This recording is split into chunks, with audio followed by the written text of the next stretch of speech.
Apalagi kemarin ada tagar ya rame, jangan jadi dosen. Tertariknya ya udah saya pengen jadi ibu rumah tangga aja gitu.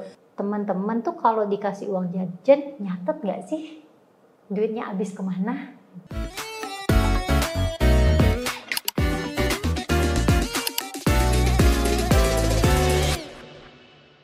Bismillahirrahmanirrahim. Alhamdulillah kali ini saya ditemani oleh Kak Junita.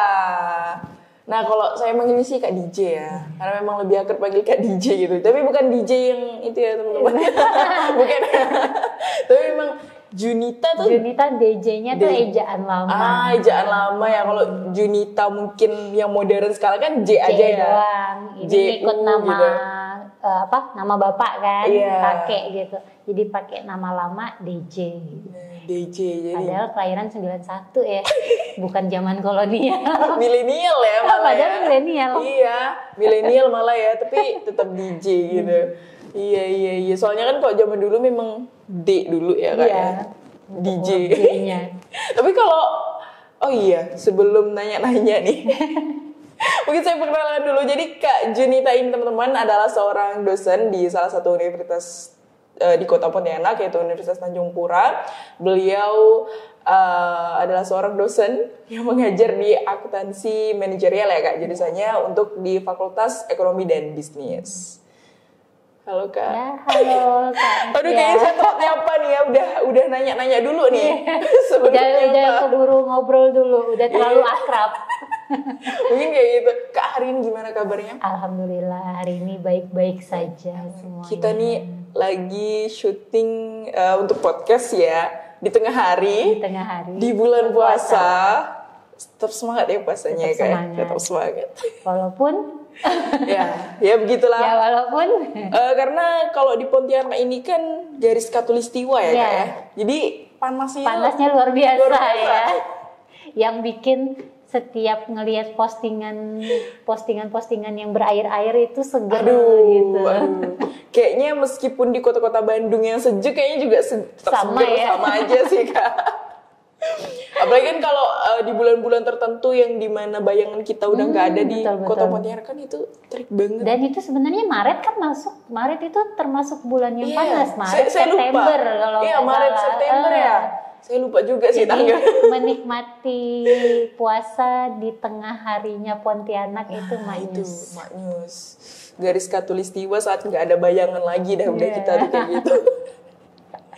Oke. Kak DJ. Asik Kak DJ. Alhamdulillah. Semoga makasih banyak ya Kak udah mau hadir di tengah hari kita yang siang bolong ini. Ya. Karena memang hubungan personal sama Kak Roa nih nggak mungkin ditolak gitu. Justru senang. Giliran gitu ya Kak. Sebelumnya kan kita udah sama dosen juga Kak. Nah Bang Ikhwan mungkin Kakak juga kenal kan. Udah sama beliau, kali ini sama versi wanitanya Esik. Dan dari kemarin kayaknya laki-laki terus ya. Ada sih yang cewek Kak, ada. Cuman memang bukan dosen. Tapi dosen baru yang pertama. Enggak, sebelumnya ada juga sih Kak yang di Motayang itu ada dosen Bang Rizky. Bang Rizky juga dosen di Muhammadiyah. Tapi lebih ke kita bahas ke bujang kurirnya. Bukan di dosennya. Aduh kayaknya mukadimi kita terlalu banyak. Mungkin langsung aja Kak. Kenapa menjadi seorang dosen? Nah ini pertanyaan yang juga saya tanyakan sebelumnya. Tapi kakak ini kan S2 juga kan, maksudnya SE dari sarjana ekonomi, kemudian lanjut ke magister accounting. Accounting. Nah, jadi sebenarnya kalau ditanya apakah berminat menjadi dosen, awalnya tuh enggak. Kenapa ya setiap orang yang saya tanya rata-rata saya terjebak. Coba deh teman-teman lihat podcast sebelumnya. Saya terjebak, kemudian saya awalnya enggak minat. Apalagi kemarin ada tagar ya rame, jangan jadi dosen. Asli, iya. Jadi mungkin kalau ditanya kebetulan setelah menikah itu inginnya menjadi ibu rumah tangga, tapi kondisi keuangan kan zaman sekarang lumayan ya, lumayan berat. Jadi karena punya basic S2, ada pembukaan jadi dosen yang memang sesuai S2 dibutuhkannya, ya kita cobalah ya. Oke. Nah, ini doa orang tua juga nih. Ini doa orang tua yang seharusnya waktu itu di zaman saya CPNS-nya terhitung nggak lulus harusnya, tapi karena itu terjadi secara nasional yang banyak tidak lulus, akhirnya lolos. Alhamdulillah. Jadi saya rasa itu doa orang tua, doa bapak terutama ya kayaknya terlalu menembus langit gitu. Jadi somehow ya maaf kalau kalimatnya terjebak ya menjadi seorang dosen.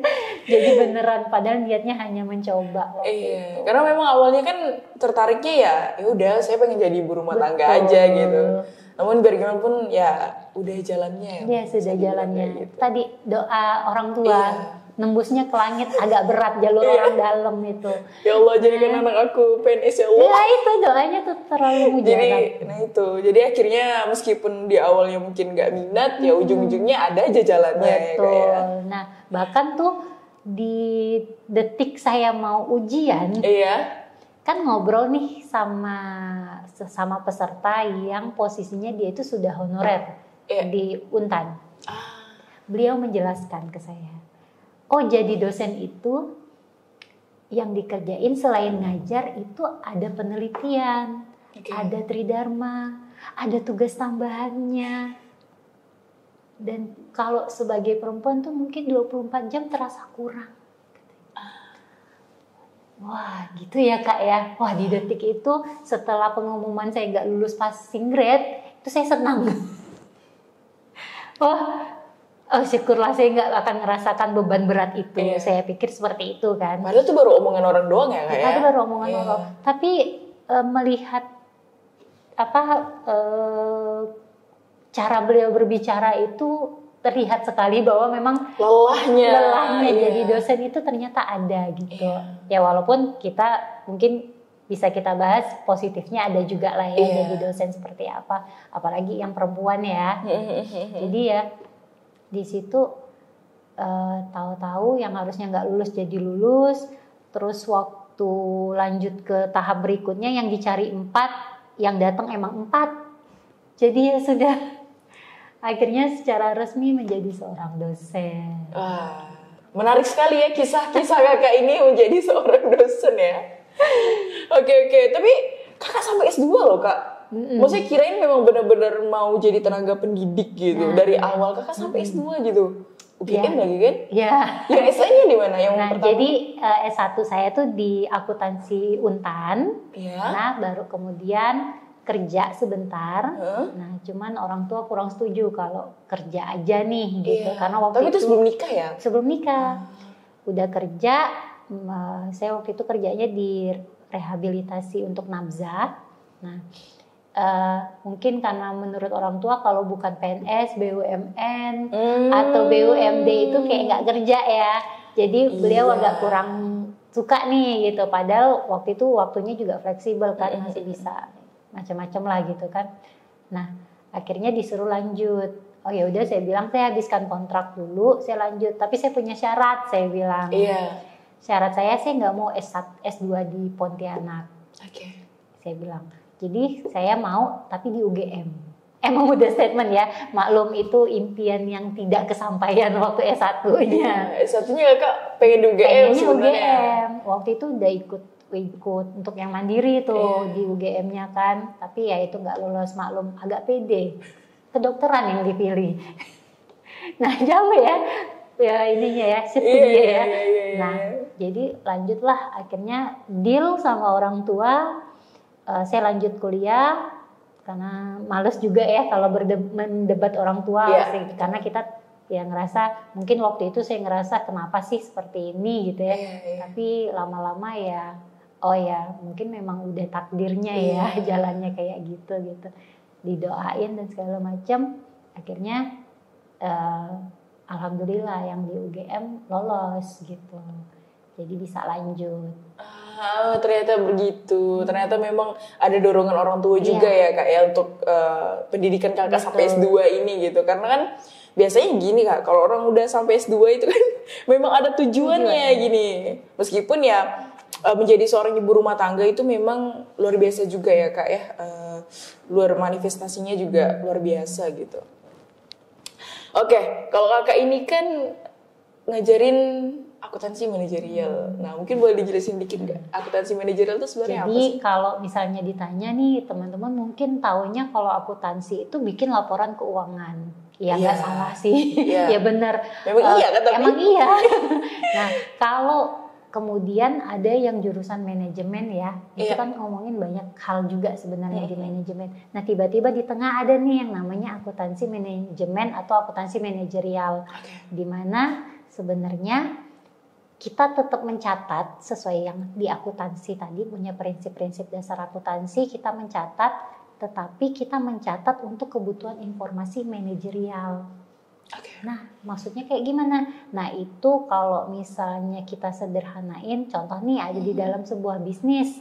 Di dalam bisnis, mau jasa atau barang, pasti ada sistem produksi dong. Ada, ya jasa pun ada produksinya ya, ada prosesnya ya gitu. Nah, gimana caranya kita bisa mencatat proses produksi ini sehingga kita tahu tuh berapa sih biaya yang kita habisin buat memproduksi jasa tadi ataupun produk tadi. Nah, atau menjual produk tadi ya kalau jadi misalnya retail. Nah, mencatat juga gimana nih caranya supaya kita bisa efisien tapi juga efektif. Efisien dalam artian kita bisa mengurangi biaya, kita bisa meningkatkan pendapatan, dan kita juga bisa nentuin ke depannya nih kita mau mengembangkan bisnis seperti apa. Nah, jadi kita nyatet, tapi dengan tujuan pencatatan data-datanya adalah yang bisa membantu perusahaan untuk mengembangkan bisnisnya. Berarti beda dong dengan akuntansi keuangan yang untuk operasional sehari-hari. Betul. Jadi kalau akuntansi keuangan yang biasa itu sistemnya adalah pencatatan data historikal. Nah, jadi kita bikin ini ya kita bikin jurnal setiap harinya dari yang keluar berapa, kemudian jadi masuk ke dijadiin neraca, jadi laporan ekuitas, jadi laporan laba rugi. Nah, itu adalah akuntansi keuangan. Termasuk salary, bayar salary, maintenance juga termasuk keuangan ya Kak ya? Itu adalah mencatat yang terjadinya. Nah, jadi apa yang udah kejadian nih selama satu periode waktu itu yang kita catat. Tapi kalau akuntansi manajerial kita nyiapin nih dari awal, kita punya planning mau ngapain sama bisnisnya. Di planning itu ada anggarannya. Anggaran itu dibuat dari apa? Dari rencana kita mau bikin apa. Nah, itu semua informasi yang dikumpulin, yang kemudian akan dipakai oleh manajerial untuk ngambil keputusan. Keputusan apa aja tadi ya, misalnya mau di harga berapa, mau di biaya berapa, mau ekspansi pasar misalnya mau kemana, mau pendekatan seperti apa. Nah, itu semuanya di akuntansi manajerial. Wah, ternyata beda ya. Beda, tapi itu adalah bagian kecil dari laporan keuangan. Kenapa bagian kecil? Karena bagian yang dimasukkan itu adalah biasanya ya pada proses manufaktur, itu bagian persediaannya yang kita catat. Kenapa? Karena ada proses bikin barang, dari barangnya nggak ada sampai barangnya jadi siap untuk dijual. Wah, berarti untuk keseluruhan laporan itu dia hanya sebagian kecil ya? Hanya sebagian kecil Cuma aja. di bagian produk yang persediaan itu doang ya? Betul, yang ada nanti masuk di neraca di bagian persediaan, dan nanti di mungkin kalau kita bahasa Indonesianya tuh harga pokok penjualan di laporan laba rugi. Nah, 2 itu aja. Tapi efeknya itu untuk pengembangan perusahaan. Iya, tapi kalau kita gali-gali lagi memang efeknya juga besar ya Kak ya. Nggak ada itu mungkin kita nggak tahu patokan harganya yang baik gimana. Betul sekali. Dan itu yang paling sering banyak kasusnya, mau di startup, di UMKM, bahkan di pemerintahan misalnya ya. Nah, itu semua sama tuh, kalau misalnya kita dari awal nggak tahu berapa biaya yang kita keluarin, tapi kita berani menjual di harga tertentu, kita nggak tahu tuh sebenarnya kita untung apa rugi. Kadang kan kayak gitu ya. Iya. Dan ini sering banget nih kejadian nih, apalagi di UMKM. Ketika menghitung, ini kejadian, beneran kejadian nih waktu kemarin ada bukan pelatihan juga sih ya, sharing lah ya sama UMKM gitu ya. Ternyata dihitung-hitung harga jual dia 2.000 nih. Satu barangnya. waktu dihitung modalnya udah dihitung secara kita coba detailkan hitung-hitungannya hampir 2.000. Lah, jadi gimana dong? Tapi kok kayaknya ada aja kok pemasukannya. Nah, kan jadi misteri kan? Nah, cara menjawabnya itu tadi di akuntansi manajemen itu ada beberapa metode perhitungan, ada beberapa rumpun perkuliahannya ya. Itu satu-satu itu ngitungin nanti unit cost-nya berapa, nanti target profit yang kita inginkan tuh nanti hitungnya berapa, target biaya dan segala macamnya itu semua tuh ada di situ. Jadi kita bisa menghindari kejadian kayak tadi tuh harga jualnya ternyata selama ini misalnya rendah gitu. Tapi kan di sisi lain kita juga tahu nih kalau harga ada persaingan nggak? Ada. Jadi kita mesti tadi pintar-pintar juga ngelola biayanya yang keluar. Nah, itu gambaran umum untuk akuntansi manajerial. Wah, tapi itu sebenarnya penting dan tapi hanya sebagian kecil untuk di laporan keuangan. Secara garis besar akuntansi ya. Wah, sangat-sangat menarik teman-teman. Apakah sudah mulai tertarik untuk mendalami akuntansi manajerial? Iya, karena kalau bagi saya pribadi kenapa dulu milih konsentrasinya akuntansi manajerial atau akuntansi manajemen ini ya memang karena menurut saya itu menarik dalam artian pengembangannya tuh tanpa batas. Dalam gini, kalau di akuntansi itu kan sebenarnya mungkin teman-teman taunya akuntansi keuangan nih yang bikin laporan keuangan. Padahal di bawah di selain itu masih banyak. Cuma sesederhana itu kami ya kan? Mengetahuinya. Padahal di dalamnya itu ada perpajakannya. Kalau mau konsentrasi ada akuntansi manajerialnya. Ada juga auditnya.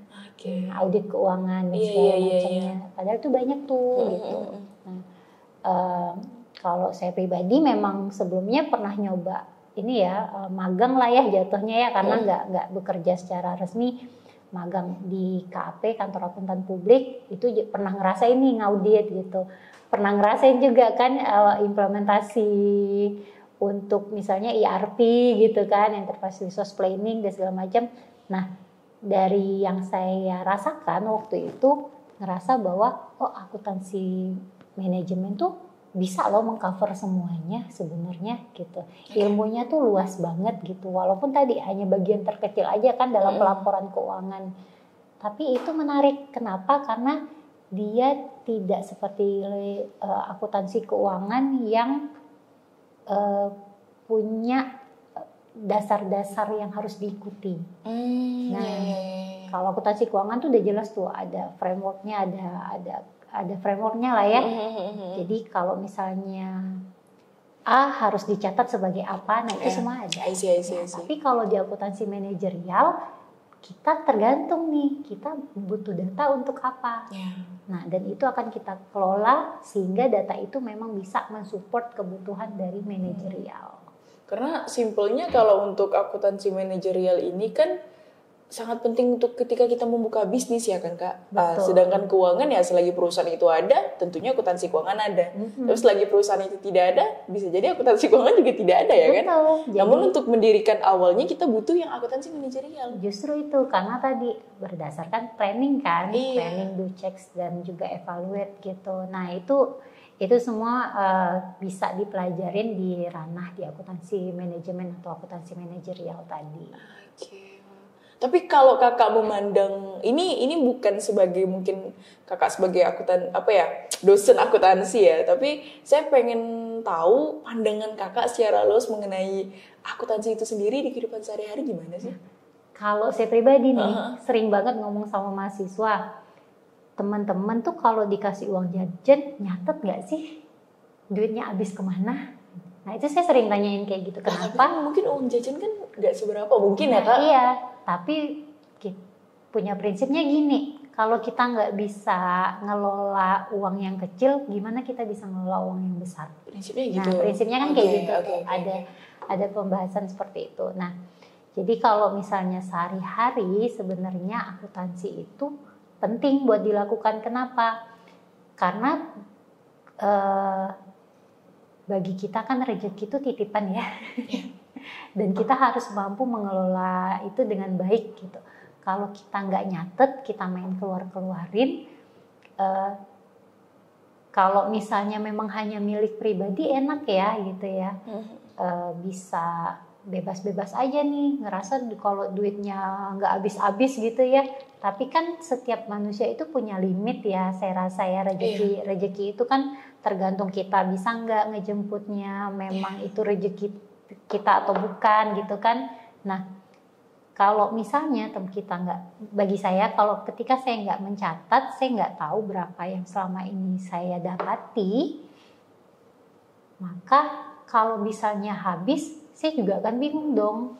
Ini kemana ya uangnya ya? Kok kayak nggak jadi apa-apa misalnya seperti itu. Tapi kalau misalnya kita catat dengan jelas gitu ya, kita catat pengeluarannya untuk apa aja. Nah dari situ kan kita bisa lihat kita tuh bisa nggak sih bertanggung jawab terhadap uang yang kita miliki, rezeki yang tadi kita miliki. Itu sih kalau bagi saya ya. Jadi kayak sebuah bentuk tanggung jawab atas rezeki yang sudah Allah kasih sama kita ya Kak ya. Betul, seperti itu. Wah, jadi pencatatan itu meskipun mungkin dikira kecil untuk nominalnya, sebenarnya ya lebih baik dicatat aja sih. Betul. Agar kita tahu keluarnya untuk apa saja gitu.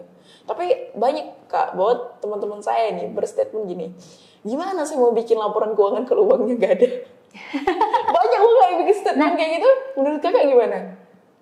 Kadang lucunya gitu ya, kita itu ngerasa bahwa uangnya tuh gak ada. Iya.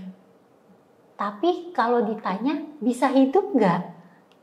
Masih bisa jajan gak? Iya. Masih bisa makan gak? Beli makanan? Masih kan? Nah berarti sebenarnya kita aja yang nggak tahu sebenarnya rezeki yang udah dititipin ke kita tuh berapa banyak. Karena apa? Karena nggak kita catat dari awal. Sebenarnya mungkin nih kalau pekerja yang anggap aja kalau yang udah di level pekerja ya, kalau udah di level pekerja gajinya mungkin jelas setiap bulan ada gitu ya. Tapi terkadang kalau zaman sekarang kan trennya tuh punya second income, pokoknya punya pendapatan lain-lain ya di luar yang utama.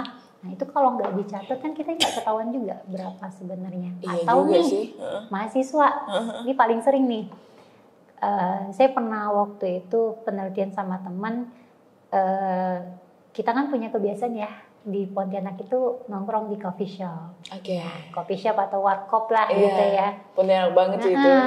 Nah kalau ditanya itu dari sebaran kuesioner, mereka bilang pendapatan mereka itu atau pemasukan dari mereka itu yang rata-rata mungkin anak di usia pelajar ya, dari yang SMA ke kuliah itu paling hanya 1 jutaan sampai 2 jutaan aja. 1 bulannya? Dalam 1 bulan.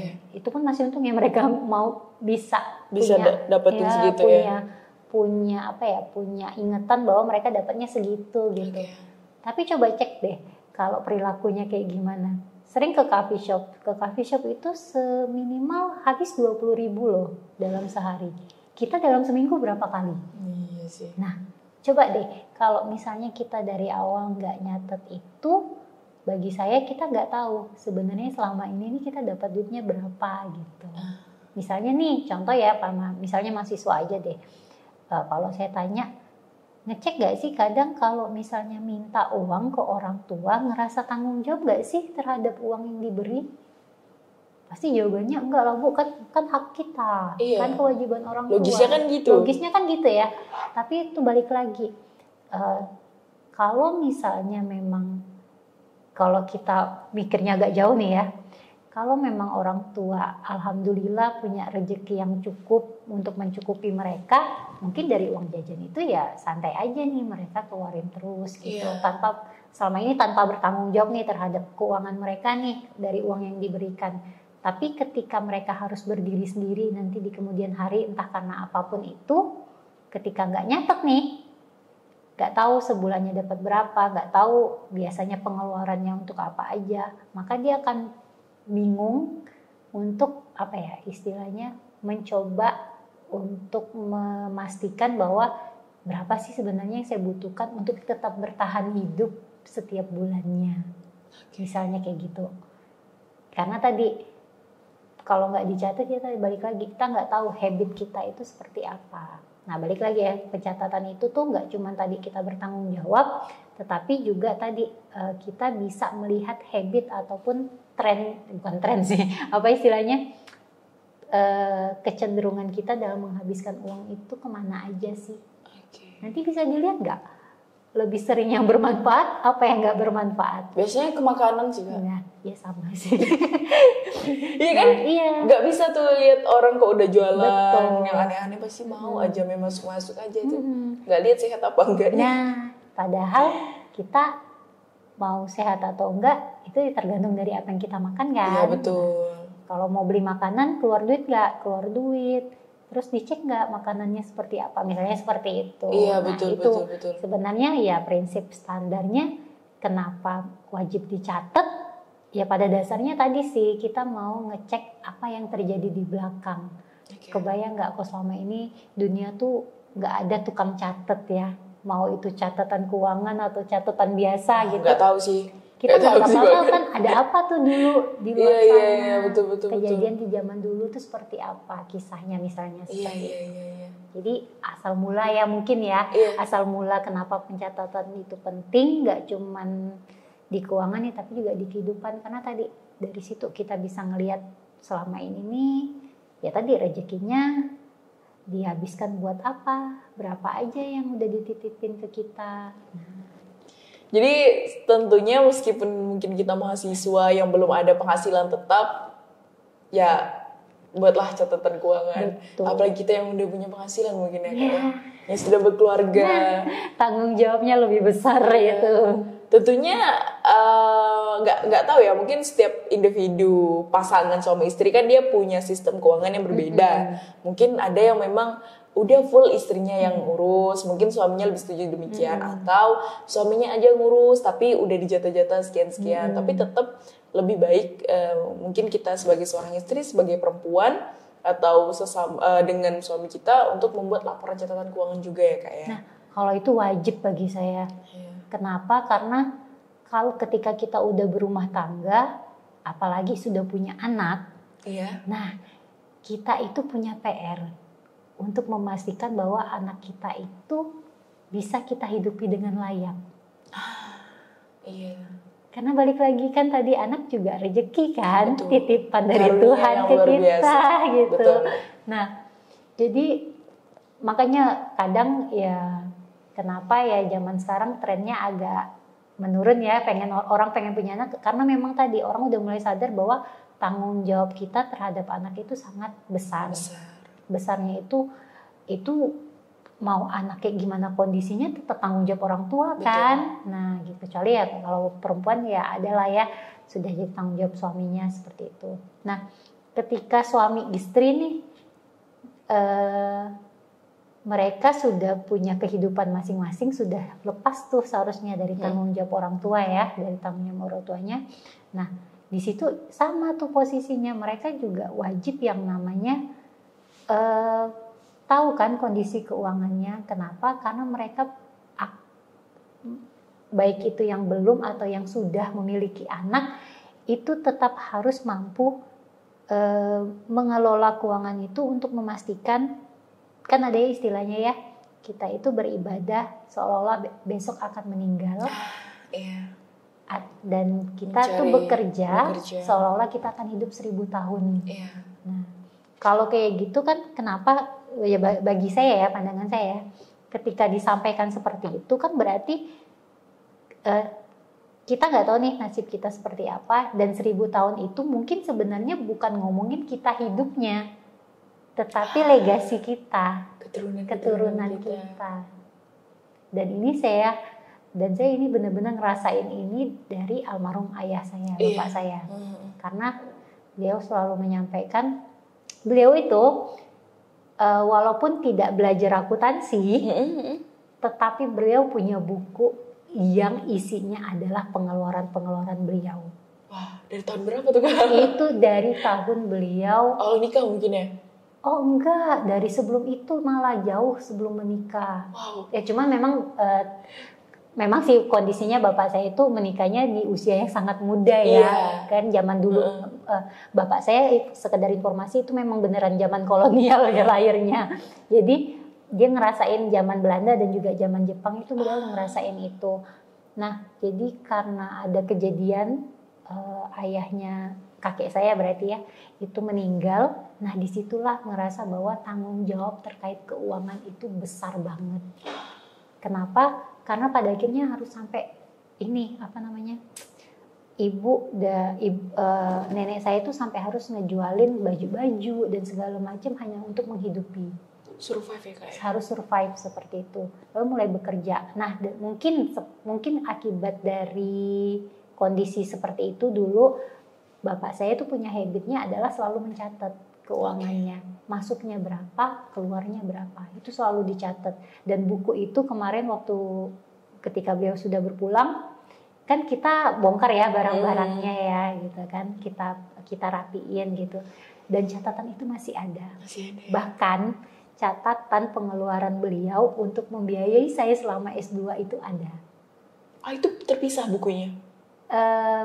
Bukan bukunya yang terpisah sih, tapi kebetulan aja waktu itu mungkin beliau belum sempat memindahkannya, jadi masih ada dalam lembaran-lembaran. Tapi itu masih bergabung sama beberapa buku yang memang dipakai beliau untuk mencatat. Nah dari situ dan ketika bapak udah nggak ada, ayah saya udah nggak ada tuh, berasa banget tuh. Oh iya ya, ternyata ketika beliau nyuruh saya nabung, ketika beliau selalu bilang sisihkan uang, itu sebenarnya salah satu cara beliau untuk menginformasikan mungkin kamu tuh harus bisa survive nih setelah ini gitu, nggak bergantung dari orang tua lagi, harus mampu bertanggung jawab terhadap diri sendiri, terutama keuangannya tadi. Iya betul. Kalau zaman dulu mungkin enak ya, kita masih bisa bercocok tanam dan segala macam mungkin ya. Tapi kalau zaman sekarang itu yang namanya uang itu tuh udah menjadi alat tukar yang utama. Iya betul. Jadi mau nggak mau kita nggak bisa menghindari itu, bahwa mengelola keuangan itu udah benar-benar udah jadi tanggung jawab yang nggak bisa kita lepasin. Iya betul banget sih Kak. Karena ada beberapa mungkin anak muda masih ini, di beberapa lah ya, mungkin beberapa oknum anak muda yang mungkin orang tuanya yang kurang dalam hal untuk mendidik entah secara finansialnya atau lain sebagainya. Memang kita nggak bisa nyalahin orang tua juga, cuman kebanyakan itu ini sesuai pengalaman saya aja ya Kak ya, saya berbicara bahwasanya memang ada beberapa anak muda yang belum bisa untuk bertanggung jawab bahkan untuk dirinya sendiri. Betul. Nah sayangnya ketika dia belum bisa bertanggung jawab untuk dirinya sendiri, namun anehnya beberapa dari mereka nih berani untuk mengambil keputusan hidup berpasangan. Kakak merasa pengalaman yang sama di sekeliling? Mungkin menemukan hal seperti itu? Di sekeliling sih mungkin enggak ya. Iya. Tapi kalau ditanya apakah saya pernah merasakan di posisi itu, justru iya. Kenapa? Karena waktu itu ya balik lagi ya, bukan berarti saya ini anak yang penurut, enggak, cuman menghindari konflik sama orang tua aja. Jadi memang kadang apa yang diminta orang tua itu ya saya iyakan, termasuk menikah.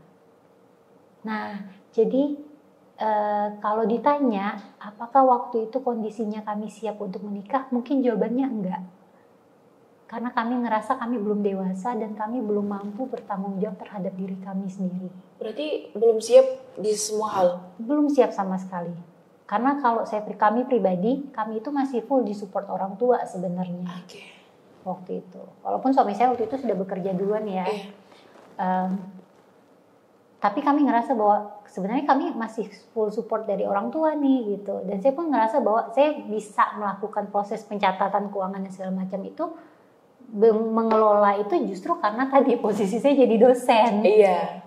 Karena tadi ya saya harus bisa mengimplementasikan itu, saya harus bisa memahaminya.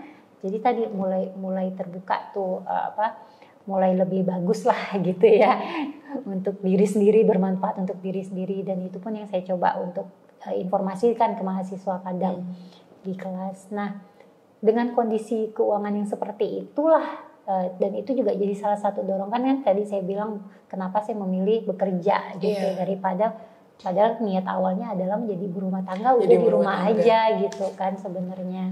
Nah, karena tadi balik lagi, karena memang kami waktu itu sadar bahwa kami belum benar-benar mampu sebenarnya untuk hidup sendiri, mandiri.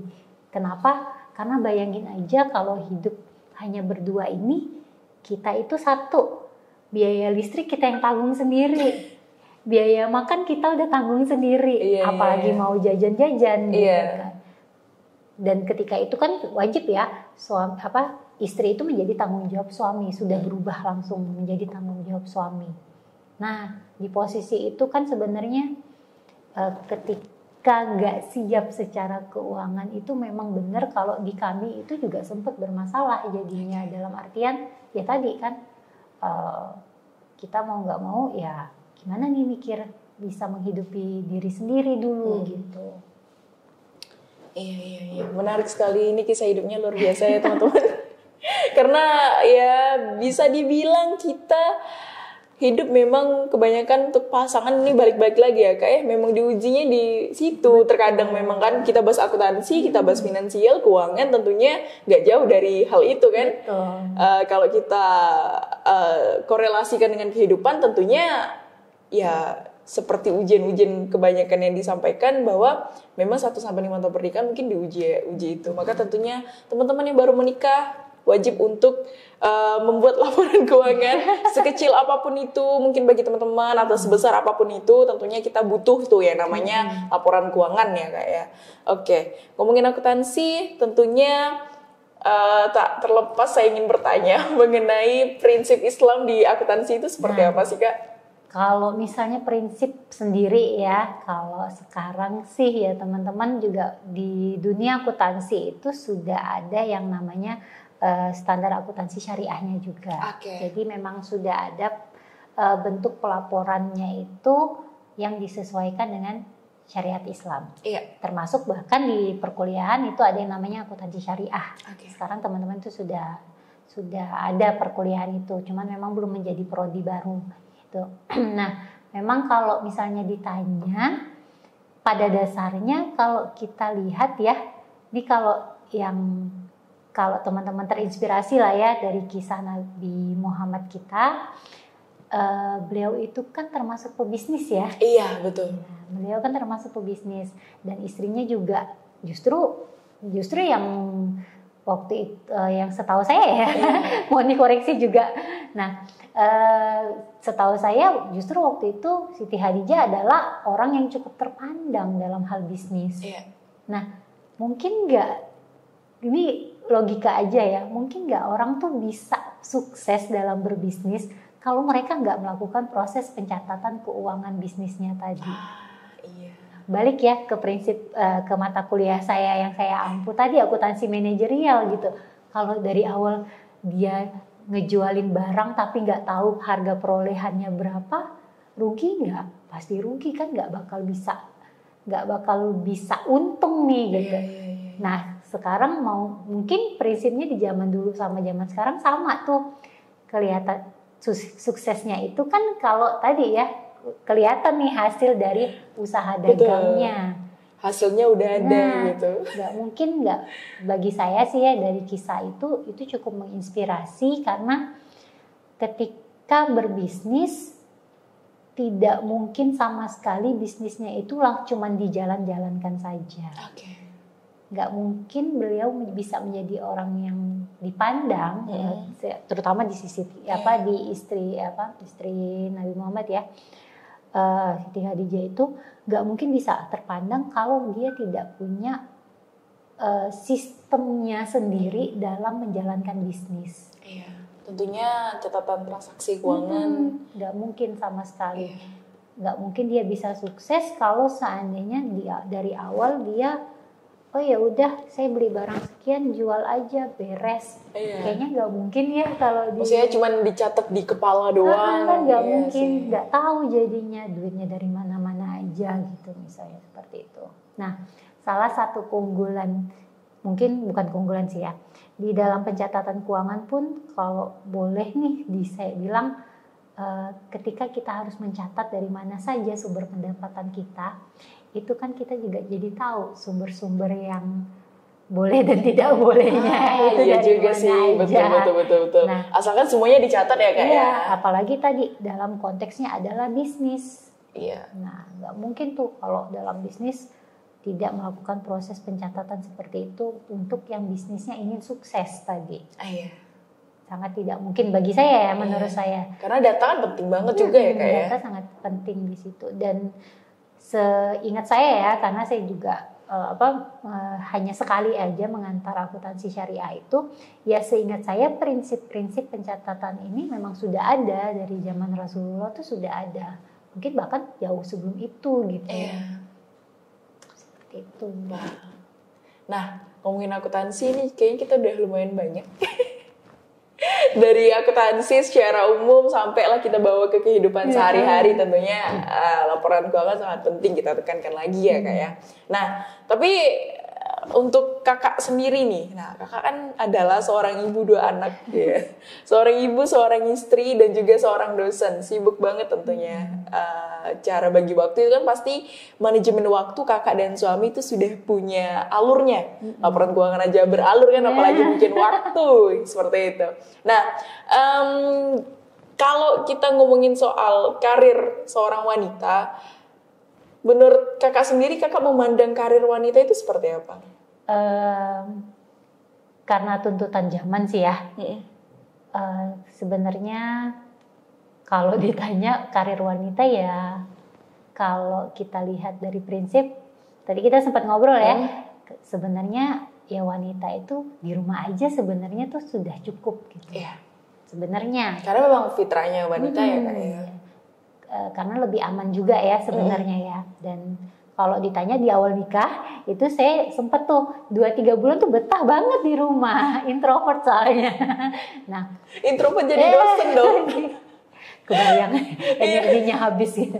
Nah, jadi kalau waktu itu ya, kalau ditanya nih masalah waktu dan segala macam berkarir, karena kita itu mau gak mau itu adalah salah satu solusi yang harus kami jalankan waktu itu. Jadi mau gak mau saya juga tetap akhirnya memutuskan untuk ya sudah, karena sudah keterima juga ya, akibat keterima jadi dosen itu mau gak mau artinya saya sudah mulai akan bekerja.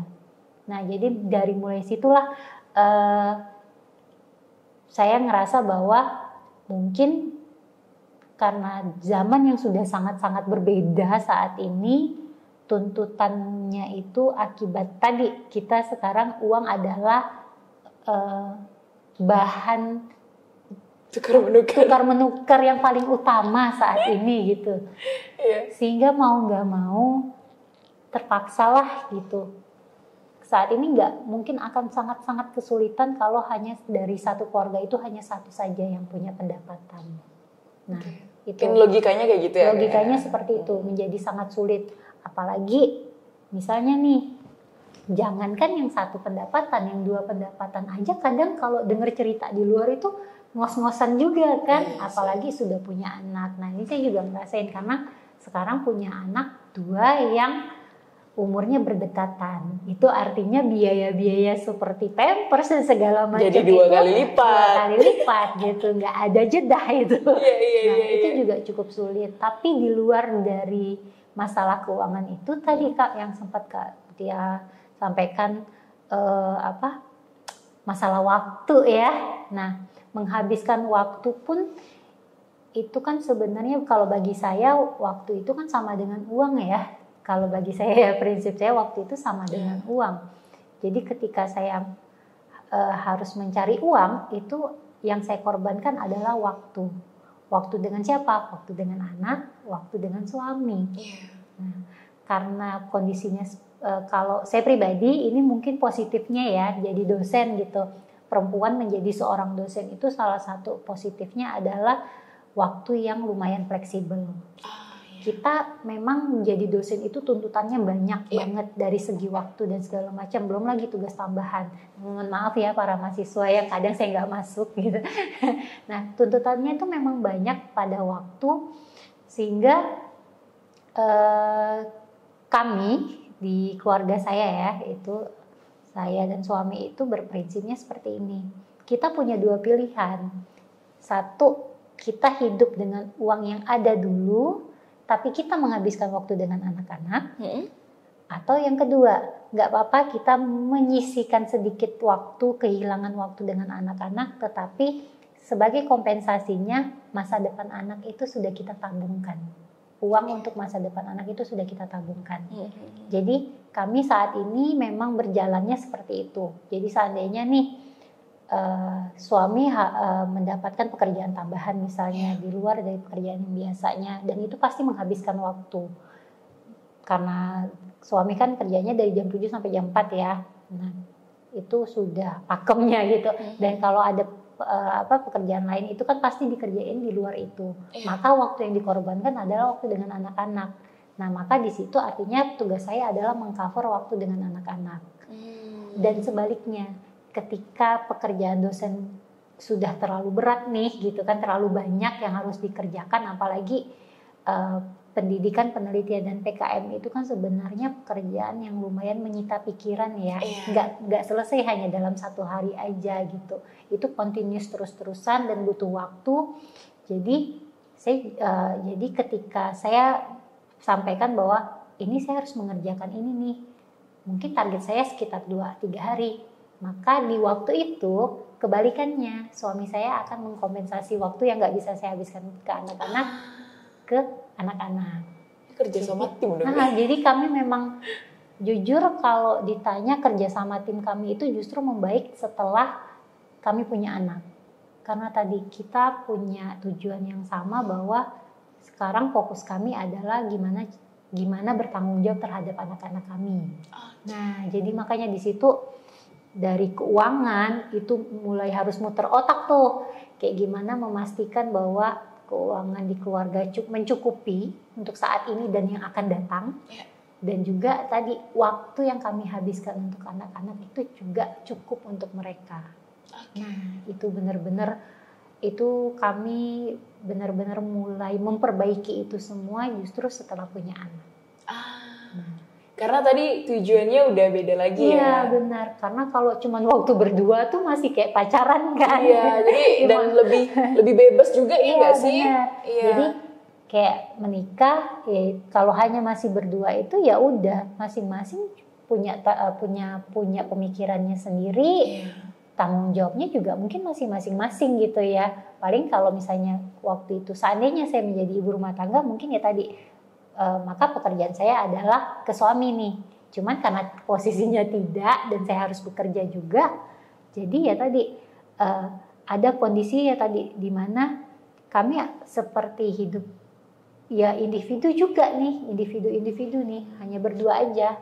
Jadi ya bebas suami mau ngapain, bebas saya mau ngapain gitu. Tapi tetap ini sih namanya tugas suami ke istri dan suami tetap dijalankan, hanya saja karena ada tuntutan juga pekerjaan sehingga waktunya mungkin jadi terpangkas ya Kak ya.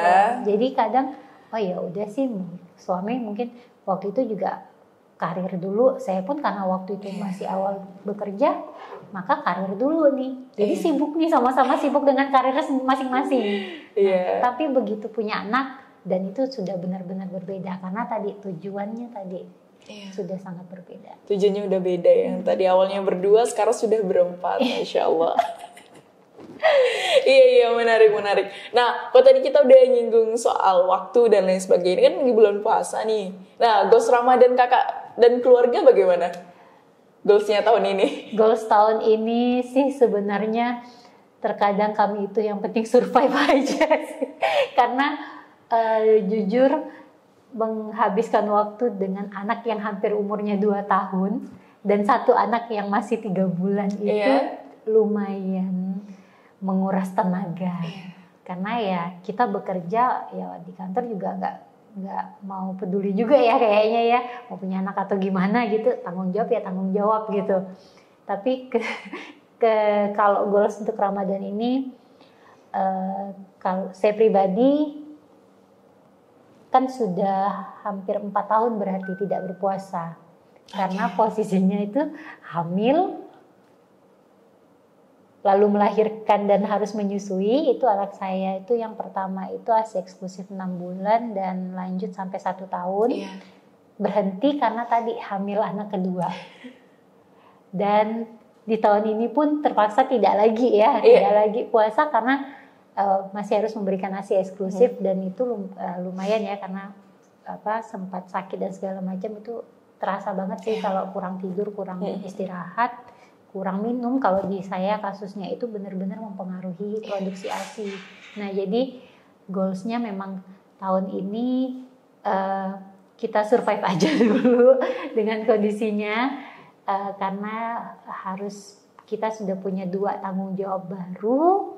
Dan kalau suami sendiri sih ya masih sama seperti tahun-tahun sebelumnya ya, tetap berusaha semaksimal mungkin beribadah di bulan Ramadan gitu. Tapi mungkin yang memang semenjak ada anak pertama itu yang paling kesulitan itu adalah kami pada akhirnya tidak bisa ikut sholat tarawih di masjid. Iya. Jadi tarawihnya di rumah.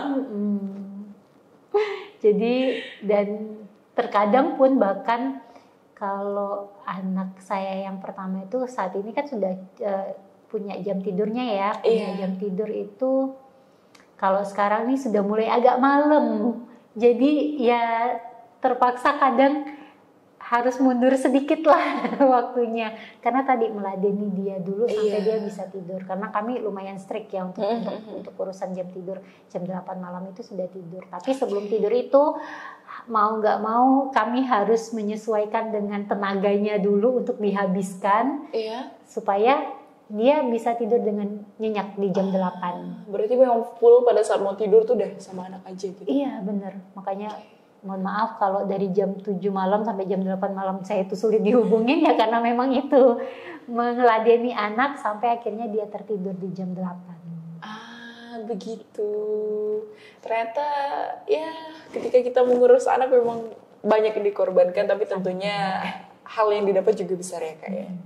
Nah, kalau tadi mungkin kalau Kakak pribadi secara puasanya ya karena ada anak jadi belum bisa. Tapi kalau belajar Qur'annya gimana nih? Kalau belajar Quran, alhamdulillah ya, karena kondisinya sih kebetulan juga dengan waktu yang sangat-sangat terbatas, kami juga sudah mulai berkenalan dengan Quran. Jadi karena sudah mulai berkenalan nih, jujur kalau di awal-awal itu nggak ngerti nih makainya tuh masih bingung. Iya. Jujur ya, masih bingung banget cara makainya tuh kayak gimana gitu ya. Karena kami pribadi pun ngerasa mungkin selama ini kan taunya ngaji itu masih konten. Kalau dulu kan masih kecil-kecil gitu, sampai saya SMP kalau nggak salah tuh saya masih ngaji dengan guru ngaji. Waktu dulu itu. Tapi begitu SMA mulai ya agak nakal dikit gitu ya, mulai beda nih gitu. Nah terus akhirnya waktu tahu qiraah itu saya dan suami itu taunya juga dari Hajan juga ya, Bang Hajan ya, dari qiraah itu sendiri.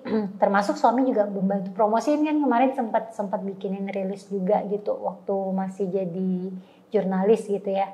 Nah ketika kenalan tuh jujur masih lumayan kalau sekarang masih agak bingung dalam penggunaan waktu itu, walaupun ya sekarang sudah mulai ngerti dikit-dikit lah. Terus dan yang paling sangat saya sesalin itu adalah pelafalannya itu sering salah. Nah, tapi syukurnya kan di Qiraah kan dikasih tahu ya, bisa ngasih tahu nih yang benar kayak gimana.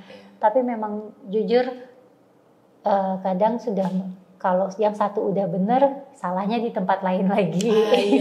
Iya sih. Tapi itu memang pribadi salah di sendirinya. Iya, tapi bukan hanya kakak saja, kebanyakan juga kayak gitu. Termasuk saya juga kok mas belajar di Qora. Kan kalau di Qora ini kan selain kita belajar di Qora juga sama tim Muhafiz kita belajar bareng.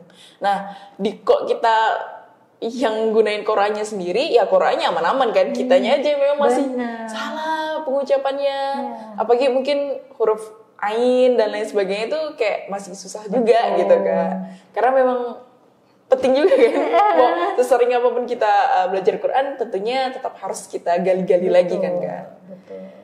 Jadi kakak sendiri ternyata belajarnya juga di Qora karena sibuk ya Kak ya. Juga karena kalau untuk waktu ya tadi. Jujur kalau masalah waktu itu ketika sudah punya 2 anak dengan jarak berdekatan itu benar-benar lumayan mengubah sekali yang namanya jadwal hidup. Iya sih. Nah jadi kadang ya kalau misalnya bahkan ada di titik kita tuh males nge-scrolling IG dan sosial media lainnya. Tapi kadang ya itu tadi, kadang pun kita ada ya momen-momen kayak kok kayaknya nggak bermanfaat juga, kadang kalau cuman baringan gitu. Nah mungkin itu ya salah satu kelebihan yang saya rasain itu, kalau rebahan pun masih bisa belajar Al-Quran seperti itu. Ya, sangat-sangat menarik ya teman-teman. Jadi teman-teman kalau lagi sibuk jangan lupa belajar Quran di Qora. Ya, mesti rajin ya. Mesti rajin karena kebetulan di Qora kan juga ada ini Kak, sudah ada maraton Ramadan. Karena bulan Ramadan kita udah mulai maraton Ramadan. Jadi banyak misi-misi yang dijalankan. Nah mungkin kalau kakak nggak sibuk boleh ikut maraton Ramadan. Terkadang itu ya mau coba challenge-nya gitu kan, ada aja ya. Ada aja gitu. Penting konsisten belajar Qurannya dulu sih Kak. Betul. Itu yang kita lagi kejar juga sih. Karena ini nih saya sempat diskusi sama suami terkait pandangan Islam dan segala macamnya, mau sejauh dan sedalam apa nih kita ngajarin anak.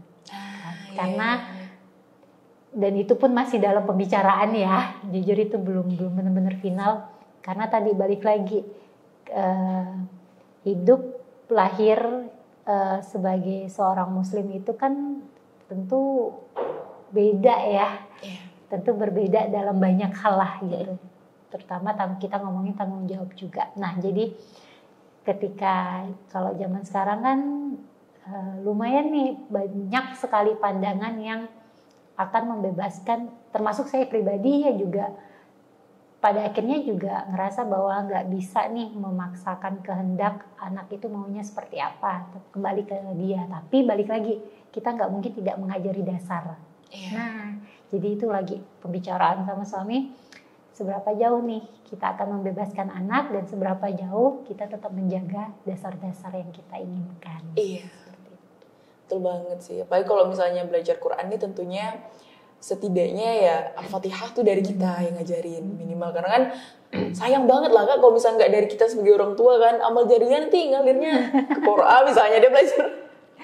Misalnya dari awal belajarnya dari Quran kan, nah Al-Fatihah soalnya nggak masalah sih. Cuman ya sayang banget kita sebagai orang tua tentunya setidaknya minimal Al-Fatihah. Karena kan Al-Fatihah setiap sholat ya kan Kak. Terus mungkin surah-surah pendek. Nah mungkin untuk perbaikan dan lain sebagainya itu boleh anak-anak. Karena di Qora sekarang udah ada Qora Family itu Kak, dimana satu kayak suatu package yang bisa diakses sama 5 anggota keluarga. Lengkap ya. Lengkap berarti banget. saya bisa nambah 1 enggak gitu ya, enggak gitu prinsipnya ya. Karena udah 4, iya boleh tambah 1 lagi ya. Bisa nanti join Family package ya. Tapi kok 4 juga udah bisa kok Kak. 1 ya nggak apa-apa. Oke, Kak, karena berhubung waktu juga, ini nggak kerasa juga hampir 1 jam udah pembicaraan kita. Nah, mungkin lebih ke closing statement aja sih Kak. Pesan-pesan untuk anak muda di luar sana mengenai keuangannya dan lain sebagainya. Kalau untuk teman-teman yang ngerasa bahwa hidup ini mungkin antara panjang atau pendek kita nggak ada yang tahu ya. Tetapi tadi kita punya tanggung jawab itu banyak di segala aspek, termasuklah di dalamnya kemana kita ngabisin uang. Nah itu yang pertama. Dan yang kedua adalah kita hidup itu punya tanggung jawab bukan hanya ke keluarga, tetapi mungkin bisa membantu orang-orang di sekitar kita. Oke. Nah, dan itu semua mungkin bisa kita lakukan kalau misalnya kita dari awal itu punya habit yang baik terhadap keuangan kita. Mungkin itu aja sih ya kalau dari saya, dua prinsip itu. Jadi miliki habit yang baik untuk keuangan. Jadi setidaknya jangan keluarkan uang atau harta kita ke jalan-jalan yang tidak benar itu. Mungkin kayak gitu ya kayak. Dan juga jangan lupa kembali lagi catat semua pengeluaran dan pemasukan keuangan kamu agar bisa lebih baik lagi dalam menata. Nah, siapa tahu nanti bisa shock loh ternyata selama ini gede juga yang saya dapetin. Itu pernah sering banget kejadian. Ternyata gede juga, cuman habisnya kemana ke? Itu. Oke Kak, jazakillah khairan, terima kasih banyak atas waktu dan sharing ilmunya. Semoga insya Allah buat teman-teman yang mendengar apa yang telah di-sharingkan ini, yang kita obrolin ini, insya Allah mampu memberikan teman-teman inspirasi dan juga bermanfaat, dan siapa tahu tercerahkan setelah ini. Langsung bikin laporan keuangan. Apabila ada salah kata atau salah tingkah laku dalam Salama Podcast ini, kami mohon maaf. Jazakumullah khairan semuanya. Assalamualaikum warahmatullahi wabarakatuh. Sampai jumpa.